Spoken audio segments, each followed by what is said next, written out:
അവനെ പിടികൂടുകയില്ല സീനത്തും വലാനവും, ഒരു ഉറക്കമോ ഒരു മയക്കമോ പോലും അല്ലാഹുവിനെ പിടികൂടുന്നതല്ല. ഈ ആയത്താണ്ട് ഓതിയിട്ടാണ് മുസ്ലിയാക്കന്മാർ അത് പറയുന്നത്. എന്ത്? ഔലിയാക്കളും ഇങ്ങനെ തന്നെയാണ്, ഔലിയാക്കളും ഇങ്ങനെ തന്നെയാണ്. അവർക്ക് ഉറക്കം മയക്കൊന്നുമില്ല. സദാ നമ്മളെ വിളി ഇങ്ങനെ കേൾക്കുക, ഉത്തരം ചെയ്യുക, നമ്മൾ വിളിക്കുന്നിടത്ത് ഓടി വരിക. എപ്പോഴും അവർ നമ്മുടെ രക്ഷകരായിട്ട് നമ്മുടെ കൂടെ ഉണ്ടാകും. അവരറിയാതെ ഒരു ഇല പോലും ഇവിടെ വീഴുന്നില്ല. അവരുടെ ഭരണം അർശിന്റെയും മുകളിലാണ്. ഭൂമിയിൽ അർശ് തൊട്ട് താഴേക്ക് എല്ലാം അവരാണ് ഭരിച്ചുകൊണ്ടിരിക്കുന്നത്. എല്ലാ കൈകാര്യങ്ങളും ഈ മടവൂരടക്കമുള്ള ആളുകളെ അങ്ങ് ഏൽപ്പിച്ചു കൊടുത്തിരിക്കുകയാണ്.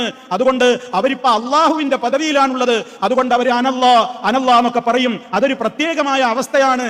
അബ്ദ് എന്നുള്ള പദവി, അടിമ എന്നുള്ള ആ ഒരു അവസ്ഥ വിട്ടിട്ട് അവർ അല്ലാഹ് എന്നുള്ള ഒരു അവസ്ഥയിലേക്കാണ്ട് ചേക്കേറി കഴിഞ്ഞാൽ പിന്നെ അവരോട് പറയേണ്ടതൊക്കെ അള്ളാഹുവിനോട് പറയുന്ന അതേ കാര്യം തന്നെ അവരോടും പറയാം. കാരണം ഇതൊക്കെ അല്ലാഹ് അങ്ങോട്ട് കൊടുത്തതാണ്. ഇതാണ് നമ്മുടെ നാട്ടിലുള്ള സകല സമസ്തക്കാരും വിശ്വാസം.